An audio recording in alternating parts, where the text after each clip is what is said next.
Alright, so the UCHC tournament is finally here.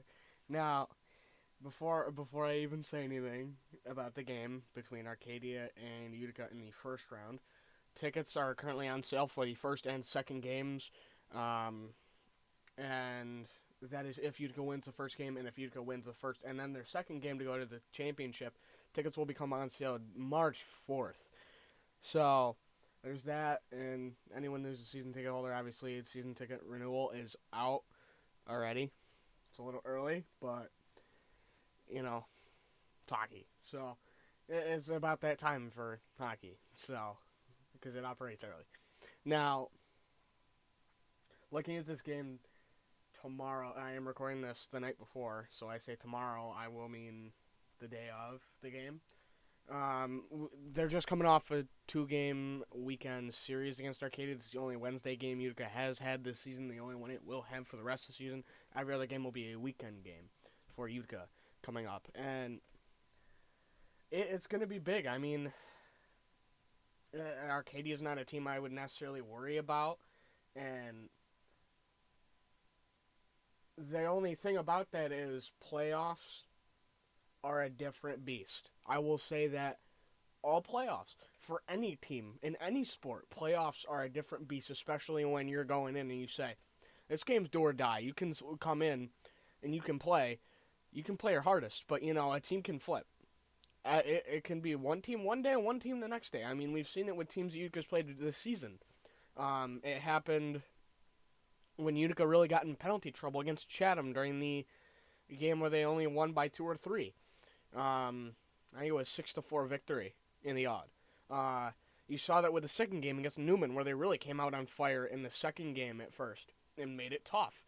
Arcadia, or not Arcadia, Alvernia had a tough team with a goaltender that stood on his head and kept Utica down 1 going into the third.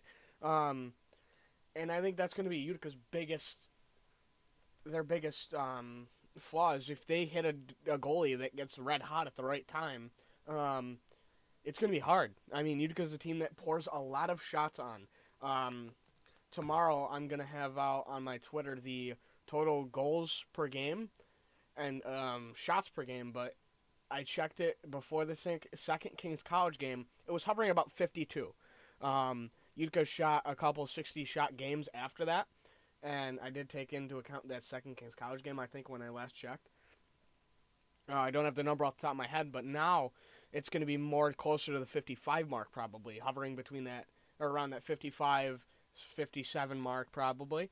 And the goals is still around 6 probably, 6 to 7. So Utica is a big shot team. They will sit and take shot after shot after shot after shot. Now, they're not like a Calgary where they'll always take every shot attempt, but they're taking a lot of shot attempts. Now, the reason I compare Calgary is because in the NHL they're a high shooting team, but a lot of their shots are everywhere. You can see 1 good shot, 3 bad shots, 2 good shots, another bad shot, and then 3 good shots. That's Calgary. Utica, I'd say they're a little more cautious with their shots, but they're also playing teams that let them dominate the zone, let them dominate the power, or let them dominate in the offensive zone, and let them control the game. As soon as they play a team that's going to force them to move, force them to pass, force them to have those lower shot games, it's going to be tough. It happened last year. UNE forced Utica off their game in the first round of the D3 tournament and upset them. They forced them off their game, and their goaltender stood on his head. And I said during the second, I was like, I have a feeling, I have this gut feeling we're not going to make it. Because they forced us to stop playing our game and to play their game. That's where Utica can struggle sometimes. I'm hoping that doesn't happen or this team is ready to overcome it this year, but you never know.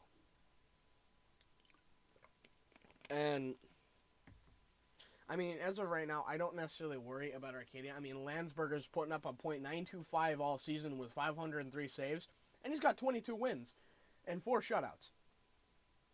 And it's a single-season win record that went to Landsberger, and he's also tied for the single-season record in shutouts. So if he shuts somebody out in the tournament, either tournament, he's got a record. Another one. And he's only a sophomore. A sophomore!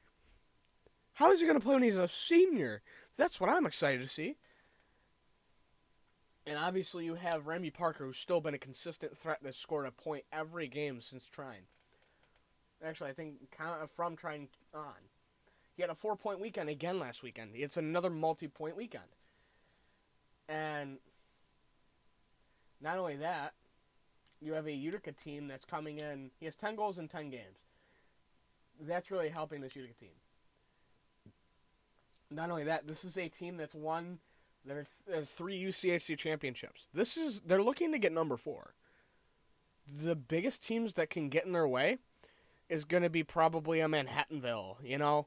It's going to be Nazareth and who's 3?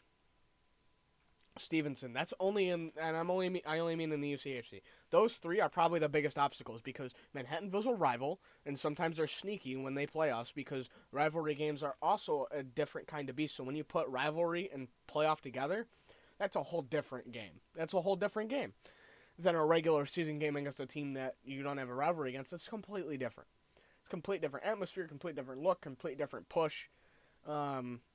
And then Nazareth and Stevenson. I mean, Stevenson early in the year, they gave him a run, and Utica didn't look as good.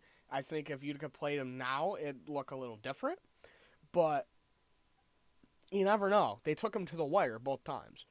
And then Nazareth, I mean, they handled a little better, but Nazareth, you don't count a team like that out at the end of the year when it's a one-game elimination game. Because they're number 2 for a reason, even though the UCHC is a kind of weak conference. Now, Arcadia is 6-16-3 overall in the year, and they have a 5-12-3 record in league play. They've struggled. They've struggled a lot against UCHC teams. But this is their first UCHC tournament appearance in their 2 years, this being their second in the UCHC. So at least they have that going for them. And their goalie, Bolda, has put up a .894, shaving 480 shots. And they're a good team, but they're not. I mean, Utica's loaded right now in terms of outlook. Utica received 14 first place votes this week in the polls, which is a good thing. I think that's pretty much the highest they've gotten all season. And they jumped 4 more points than last week, receiving 294 compared to the 290. And this will be an interesting game. I mean, I don't know what's going to happen. I don't know who's going to show up and show out and who's going to fizzle and break. But, the UCHC is always going to be weird, and I have a feeling this year's going to be another year. Last year you had the 7 upset the 2. And you had chaos go on in the UCHC. I severely doubt that it's going to go as planned of like, oh, you're going to have the 1, 2, 3, 4 win, and then it's going to be the 1 and 2 in the conference championship, and then whoever wins. No, I have a feeling there's going to be at least one upset. I'd love it to be Manhattanville, at least, and I'd love to see Manhattanville and Utica, because we didn't get to see them this year, and that's a rivalry game, but I don't know if they're going to win their game. I really don't. But I'd love to see them, because I have some choice words for Emoff, because he was someone I may or may not have gone after a little when I was heckling at the last 2 Manhattanville games. And he's someone I remember vividly from those games. I don't know why.